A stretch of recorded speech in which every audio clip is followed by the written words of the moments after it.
Greetings, weary travelers. I hit my microphone. Fellow story gremlins, to the reaction sleepover. This is the series we get cozy and we react to stuff. Welcome to Amanda's latest obsession. I say latest, I've been watching spooky Let's Plays and stuff my whole life, basically. And at the time of recording this, we are 2 days away from Halloween. Because I wish to fill you with terror and force you to listen to my jokes. But anyway, welcome back. If you're new here, welcome to the tomfoolery. Hope you stick around. Grab your cozies and snackies, and let's head on into it. Oh, and as always, if you have any stories you'd like to share, you can either email me or there's links in the description. This is My House Was Haunted. At least your childhood wasn't boring. So this happened when I was a kid, and our house was surrounded by woods, and there was only a few neighbors around us. That's not disconcerting at all. I like the idea of being stranded, but then I think of things like this, and I'm like, I'm good. Give me civilization. Every once in a while during the night, around midnight, I would lay in bed because I couldn't sleep. Me every night. I have to listen to a movie almost every night just so I have some stimulation to my noggin, but one that I've seen lots of times where I can easily fall asleep to it. It just helps me focus on something, but then also just drift off, Lately it's been Mission Impossible #4. I don't know what it is. I love that movie. I felt a creepy vibe, like something or someone was watching me. It's me. Sometimes I would hear footsteps coming from the attic above my bedroom. You're under the attic? You're just asking for trouble. I'll never forget that in my parents' closet, that was the way to get to the attic. And I remember one time it was open. It was just a square up there, and it was a dark square. And I just looked at that and I went, I don't trust you. I'll get eaten real quick. It sounded like someone was walking around. They're like, don't mind me, I'm having a fashion show. I'm trying on all the dusty old wedding dress and the shawl over there. I'm mixing them because fashion. I went outside my bedroom into the hallway and everyone in my family was sleeping and their doors were closed. So I went back to my bedroom and closed my door. I was laying in my bed again and I heard the footsteps in the attic.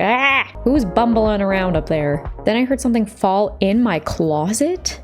Excuse me, do not interrupt my slumber, especially because I'm already an insomniac. I'll never forget. I think I've told this story before, but I'll tell it again because it pisses me off. One time in college, I was about to go to sleep. I was literally moments away from floating off to dreamland, and then someone set off the fire alarm.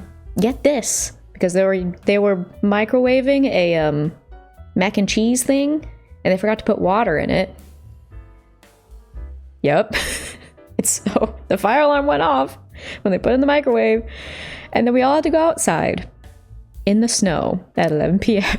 Again, I'm an insomniac. I was so mad that I was literally minutes away from going to sleep, and then that happened. And some people were in the shower. They had to go out in the snow in a towel. And I think it was snowing too. I actually made a TikTok recently. You should go follow me. Sometimes when I'm trying to go to sleep, the reason why I have a hard time is because it's boring. I don't know, having to just sit there, just wait to fall asleep. I'm just like, I'm bored.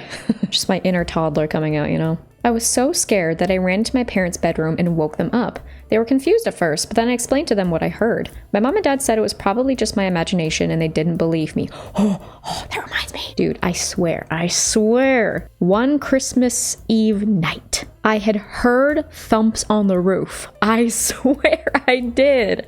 I have never forgotten that. I don't think I even really told any of my family. I was like, oh, that must be Santa. And I'll never forget later when I was a little bit older, but still pretty young, that I was in my room. I was talking to my sister and I was like, I want to go get some water or something. And she blocked the door, literally like this. She's like, I'll go get it.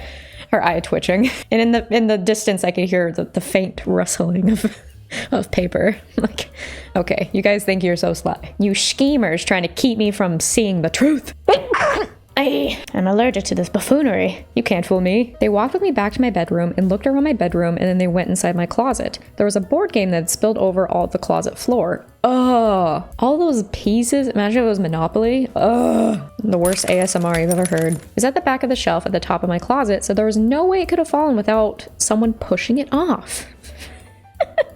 Just imagining a little gremlin ghost just try to get to Park Place now. I said in one of my last videos, I think ghosts are just pranksters, honestly. My parents helped me clean it up and put it back on the shelf. They said that there was nothing to be scared of, and then they put me back to bed.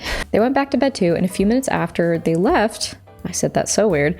I heard someone whispering something. No! You can't whisper sweet nothings in my ear without taking me to dinner. It sounded like they were calling my name. I did not give thee permission for first name basis. Then I saw a shadow that looked like a person.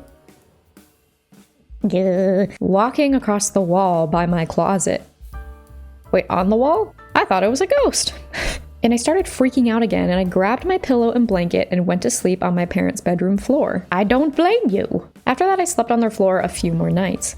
Eventually, I went back to sleeping in my bedroom, and when I would lay in bed again around midnight, I still hear the footsteps in the attic. Ugh! And I continued every once in a while until we eventually moved away. To this day, I still don't know what or who that was, but it still freaks me out. Just the worst upstairs neighbor ever. Always making noise upstairs, coming downstairs to bug you all the time, constantly pranking you. 2 out of 10, you heathen. Landlords are way too lenient on this douche nozzle of a tenant, and they don't even have to pay anything.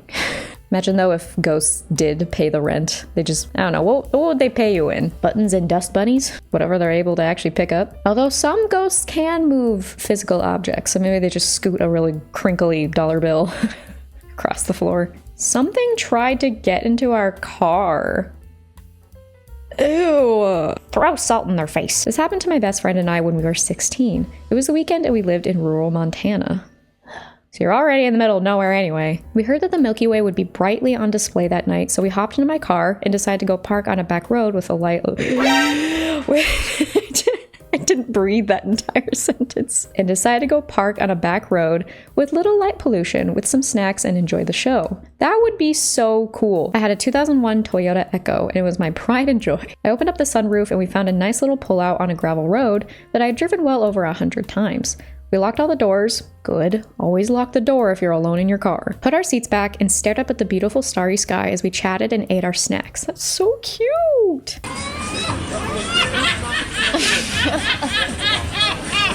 We were in a farm area. There was one little house about a mile behind us. The house was quiet and the outside light was on, but it was nearly 1 a.m. After a half hour, we began to hear footsteps. Who goes there? Answer me these riddles 3, and I'll decide if you get to proceed. Approaching us from the rear. Excuse me. It was dark, but the sky lit up the outside well enough for us to see our surroundings for a good distance. We could not see anything walking on the road. Oh, that's horrifying. Growing up on these back roads, you learn over time what different animals and humans sound like walking through the woods or on the gravel. I'd been on these roads my whole life and could tell this was not an animal. It was far too noisy and the heel would scuff the rocks as if it was a heavy pair of boots. We watched intently, but right when it sounded close, it stopped. Then we heard whistles, high-pitched, eerie whistles. First, the shivers going down my spine. At first, my friend said it sounded like a recall whistle. What? Oh. Read the next sentence, Amanda. Like maybe someone nearby was calling their dog. But then they got short and they were sporadic with no real pattern. Ew, what? Imagine hearing that in the middle of the night and you can't even see anything. You can't see anything. That's so scary. I closed the sunroof and we began packing up to go. I threw the blankets in the back seat and we put away our snacks. The hairs on my neck suddenly stood up and right when I was about to mention it, the handle of the rear door got yanked hard. Like someone tried to open the door. No.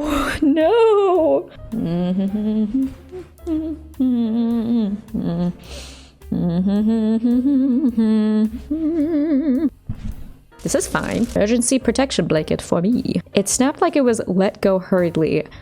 No! I looked out that window the moment it happened and nothing was there! Nothing!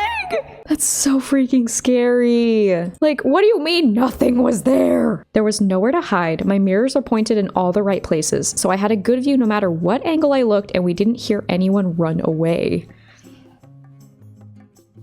No. Goosebumps formed all over our arms. Me too! And I threw it in drive and sped off. The next day I returned. I wanted to look for footsteps or some sort of explanation. There was none. It was quiet and the only trails in the gravel were tire tracks from the night before. I don't know what it was, but to this day we get scared when we talk about it. Yeah, I wasn't even there and I'm terrified. I'm fine. How are you? That was horrible. Dude, what even? What a horrible, stinky, stinky ghost. How dare you? How could you do this to me? I know I asked for this. I literally asked for it. You know it's good when the store makes you go, thanks. I hate it. Oh, good glory, Miss Badori. Who was Badori? I don't know. Maybe that's the name of the ghost. Maybe they're just so mad that that's their name. They have to go spook some teenagers. I mean, I guess I'd be mad too, but come on.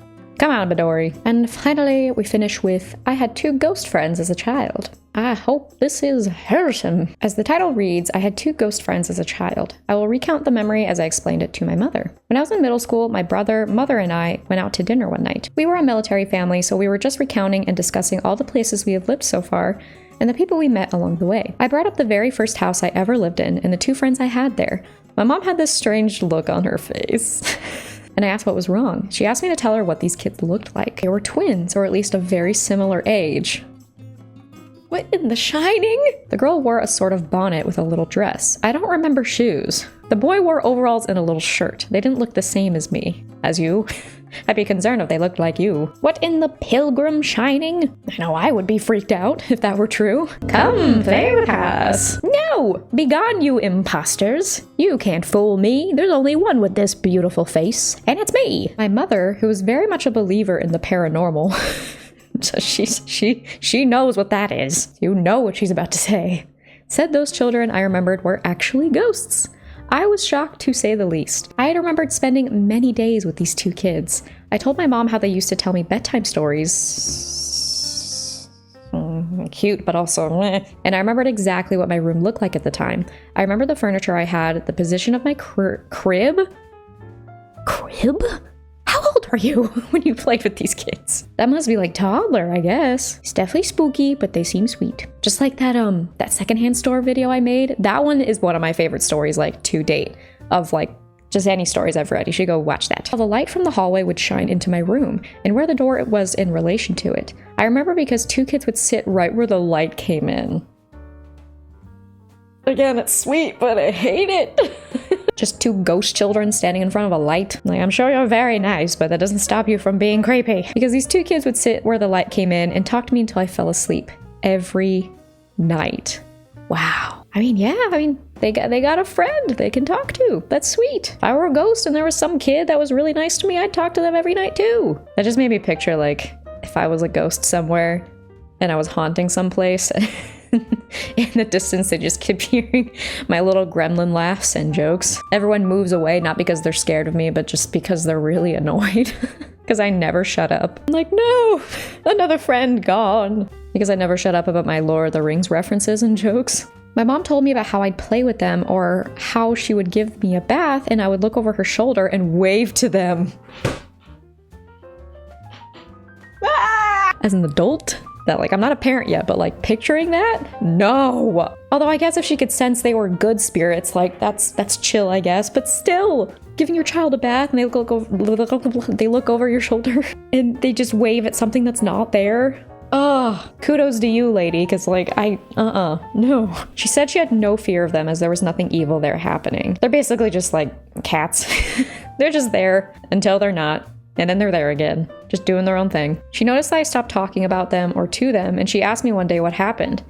I apparently told her that their mother had finally come and found them, and they all left together, and I never saw them again. That's really cute. Oh, jokes aside, that's really sweet. Like, I don't know. Who knows about ghosts, right? I feel like I've heard some stories, like, both on here, but just in real life too, where it's like, people tell me these stories and it's convincing, you know, and it's just like, what other explanation is there, right? So I'm kind of like, who knows? I'm open to that being true. Kind of like with aliens, because it's like, do you know how many galaxies there are? How many? Like, we can't even count them. We literally cannot count them. Like, I feel like there's gotta be. And we just can't talk to them because they're too far away, you know? And with ghosts, who knows? I remember the way they looked, although I'd never been able to find any information on them. The house we lived in at the time was military housing on Fort Bragg. I like that name. Fort Bragg. Not to brag. I got a pretty good fort. The land was older. They looked like TV static, but with depth. Oh, the kids? Oh. I remember explaining to my entire family when I was maybe 5. They look like the colors you see when you rub your eyes too hard or too long. I would do that right now, but that's apparently not very good for your eyes. I feel I never get to share my paranormal experiences with most people, so I thought I would share here. Thanks for reading. Thanks for sharing, because like, you know, like all the jokes I was making throughout, but like their mother finally coming to get, like, imagine if it was like she's been looking for them for a while and then she finally found them. Oh, and like maybe it's like because they were a military family, like she couldn't figure out where they were because, you know, you move around a lot. That's so sweet. I hope they're happily all together. Man, I was hoping that would be wholesome, and that was so wholesome. I love finishing off with that. I've been thinking about doing that a lot, like if I'm able to find stories where it's like more on the wholesome side, especially if it's about a video where it's like, you know, a bunch of people being dum-dums, that like we can have a feel-good finale, you know? So I want to try like doing that, because it's like, you know, as much as there's doom and gloom out there, like there's also those silver linings. There's also those, you know, stories of good people and of good experiences and all of that. So I love that we finished with that. I'm so glad I got to read that. Thank you. So that will be it today. Now I got the warm fuzzies. Man, I got the whole range of emotions today. Hope you're doing well, but if not, I hope this video has brightened your day at least a little bit, especially that last story. Oh, I just like want to go give those ghosts a hug. I want to give you a hug for sharing that because it's so cute. And once again, if you have any stories to share, you can either email me or there's links in the description, ghost stories or otherwise. I appreciate you all very, very much. If you're new here, I hope you stick around, and I appreciate you watching this today. And yeah, that's it. Take care of yourselves and each other, do your best to be a good human, and I will see you in the next video. Bye!